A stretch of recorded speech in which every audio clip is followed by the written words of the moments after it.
नमस्कार दोस्तों, basic first add series का जो कोर्स हम लोग स्टार्ट किए थे, वहाँ पे हम लोग क्या टॉपिक्स डिस्कशन करेंगे, इसके पहले भी डिस्कस किए थे, आज जस्ट ब्रॉडली देख लेंगे और आज की वीडियो में मेनली डिस्कस करेंगे चेस्ट पेन, जिसको हम लोग एंजाइना भी बोलते हैं, जो बाद में जाके heart failure, congestive cardiac failure, CCF और भी सीरियस कंडीशन में जाके हार्ट अटैक, जो कि आज के दिन में बहुत ही कॉमन चीज़ हो चुके हैं अमंग यूथ्स।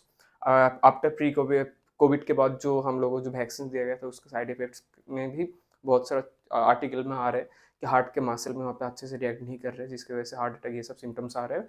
बहुत कम उम्र में ही बहुत सारा डेथ हो रहा है अमंग यंग्स। तो आज की मेनली यही डिस्कस करेंगे, चेस्ट पेन हो रहा है, बहुत कार्डियक पेन हो रहा है, एंजाइना हो रहा है, उस टाइम में क्या बेसिक फास्ट एड हम नियर वंस को दे सकते हैं, ये इंस्ट्रक्शन कर सकते हैं आस-पास कोई है तो। कि क्योंकि ये वाला चीज़ सीपीआर एक यही चीज़ है जो कि हर एक इंसान दे सकता है और बहुत एक इम्पोर्टेंट बेसिक फास्ट एड चीज़ है in during chest pain heart attack. तो आज की वीडियो में हम लोग जस्ट देख लेते हैं क्या क्या टॉपिक्स हम लोग कवर करेंगे, इसके बाद भी और भी नए नए टॉपिक्स आते रहेंगे। उसके बाद हम लोग मेनली चेस्ट पेन, उसके बाद angina, mainly heart attack CPR के बारे में आज के वीडियो में हम लोग डिस्कस करेंगे। तो क्या-क्या टॉपिक्स हम लोग इस सीरीज में डिस्कस करेंगे, चेस्ट पेन हो गया, काट्स हो गया, aberrations, Burns, hypothermia, difficulty breathing, dyspnoea जिसको बोल सकते हो। डिस्फेजिया जो है वो अलग चीज़ है, डिफिकल्टी इन स्वॉलिंग, उसके बारे में भी और भी डिस्कस करेंगे। उसके बाद eye injury, allergic reaction, hypersensitivity reaction, ठीक है, उसके बारे में। Then heat stroke, head injury, choke. Choke बहुत एक इंपॉर्टेंट चीज़ है, बाई चांस रेस्पिरेटरी ट्रैक में कुछ फॉरेन बॉडी वहाँ पे एस्पिरेट हो गया, अटक गया, तो उसको हम लोग कैसे बाहर कर सकते हैं, एक बेसिक फास्ट एड। नहीं तो बाद में जाके बाई चांस इनहेल्ड हो गया तो बहुत कॉम्प्लिकेटरी, वहाँ पे मेजोरिटी के अलावा वहाँ पे जनरल एनेस्थेसिया के अंडर ट्रीटमेंट के अलावा और कुछ ऑप्शन होता नहीं है, बाद में जाकर बहुत कॉम्प्लिकेटरी कॉम्प्लिकेशन हो सकता है। तो चोकिंग का एक पार्टिकुलर एक टर्म है, मेडिकल टर्म है, एक पोजीशन है जहाँ पे एक छोटा सा ही चीज़ है सीपीआर की तरह करने से कभी कभी मोस्ट ऑफ द टाइम्स हम लोग ये सीवियर कंडीशन से बाहर आ सकते हैं। उसका एक नाम है, अगर आपको पता है वो प्रिंसिपल वो नेम क्या टेक्निक है, लिख दीजिए कमेंट बॉक्स में, उसके बारे में डिस्कस करेंगे। Then poison injection by chance हो गया, पॉइजनस कुछ आप लोग का कुछ हो गया, कोई ये खा लिया इस टाइम में, उस कंडीशन में हम लोग क्या कर सकते हैं। देन एनिमल बाइट में, इलेक्ट्रिक शॉक में, ये सब कंडीशंस। उसके बाद सिनकोप है, सिनकोप यहाँ पे नहीं लिखा हूँ मैं, तो सिनकोप भी बहुत एक इंपॉर्टेंट चीज़ है। चक्कर आना, घूम के गिर जाना, ये वाला चीज़ में बीपी कम हो जाना, ब्लड प्रेशर कम हो जाना, ये सब रिलेटेड बाई चांस बहुत स्ट्रेस में बहुत इस सब कंडीशन में सिन को बहुत एक इम्पॉर्टेंट चीज़ हम लोग को जानना इम्पॉर्टेंट है, मेडिकल फील्ड में बहुत एक चीज़ है ये वाला चीज़। तो आज की वीडियो में हम लोग मेनली जानेंगे चेस्ट पेन, जो कि सीवियर कंडीशन में जाके हम लोग angina, heart failure, congestive cardiac failure, बहुत कुछ इंटर रिलेटेड है किडनी के साथ, हार्ट के साथ, लंग के साथ। तो मेनली जो हार्ट अटैक चीज़ है, हार्ट अटैक बहुत ही ज़ोर से अचानक आपका लेफ्ट साइड जहाँ पे यहाँ पे स्टार्नम और यहाँ पे रहता है, तो हार्ट के पोजीशन में बहुत ज़ोर से आपका पेन होगा अचानक से। तो ये वाला कंडीशन में बाद में जाके से कुछ ट्रीटमेंट नहीं किया जा सकता। टैबलेट तो हम लोग नाइट्रोग्लिसरीन ये सब टैबलेट तो हम लोग देते हैं अचानक से ये वाला करने के लिए, वैसोडाइलेट करने के लिए, क्योंकि वहाँ पे वैसा कॉन्स्ट्रिक्शन हो जाता है। ज़्यादा मेडिकल वहाँ पे नहीं जाऊँगा। मेनली हम लोग basic first aid near ones क्या कर सकते हैं, क्या हम लोग कर सकते हैं, जो कि है सीपीआर, कार्डियो पल्मोनरी रिससिटेशन। मतलब आपका हार्ट लंग्स जहाँ पे बंद होने जा रहे हैं उसको हम लोग फिर से रिवाइव दे रहे हैं, उस बॉडी को फिर से हम लोग लाइफ एक लिविंग ऑर्गेनिज्म दे रहे हैं।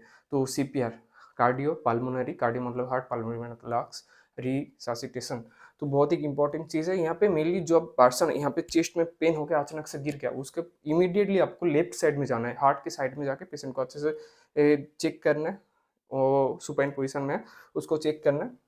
तो मेन जो चीज़ आपका कोई भी कंडीशन में, इमरजेंसी कंडीशन में चेक करना है, वो है 3 चीज़, ए, बी, सी। पेशेंट का एआरवे कुछ ऑब्स्ट्रक्शन नहीं है तो उसका एआरवे क्लियर है, तो ये वाला चीज़ क्लियर करना है। एआरवे कुछ ऑब्स्ट्रक्शन होगा तो उसको बाहर कर देना है फॉरेन बॉडी को। देन ब्रीदिंग उसका ठीक-ठाक हो रहा है या वो अनकॉन्शियस होके ब्रीदिंग नहीं हो रहा है, इसके बारे में थोड़ा देखना है आपको। देन सर्कुलेशन, उसका पल्स चेक करना है, यहाँ पे रेडियल पल्स चेक कर, यहाँ पे कैरोटिड पल्स चेक कर सकते हो, ठीक-ठाक हो रहा है कि नहीं, ये सब चेक करना है। और आपको एम्बुलेंस के लिए कॉल कर देना है। इंडिया में एम्बुलेंस का क्या जनरलिस्ट क्या नंबर है, जैसे कि अमेरिका में 911 और पुलिस रिलेटेड उस टाइप का इमरजेंसी हेल्प के लिए है। इंडिया में एम्बुलेंस का क्या नंबर है उस रिलेटेड कमेंट बॉक्स में जरूर लिख दीजिए, और नियर वन किसी को हेल्प के लिए बोल देना है। उसी दौरान आपको सीपीआर देना स्टार्ट कर देना है, ठीक है। सीपीआर का क्या रिदम है, आपको 30 चेस्ट कॉम्प्रेशन, चेस्ट के ऊपर हैंड को ऐसे इंटरलॉक करना है, एक उंगली को ऊपर और एक उंगली left side of the person जाना है, हार्ट के ऊपर रख के अच्छे से जोर से प्रेस करना है 30 chest compression. Then further two rescue breath. Rescue breath मतलब आप मुंह से जो सांस देना जिसको बोल सकते हैं, क्योंकि उनका उनका लंग्स और कैपेसिटी नहीं है सांस इनहेल करना, तो रेस्क्यू ब्रीथ दे सकते हो।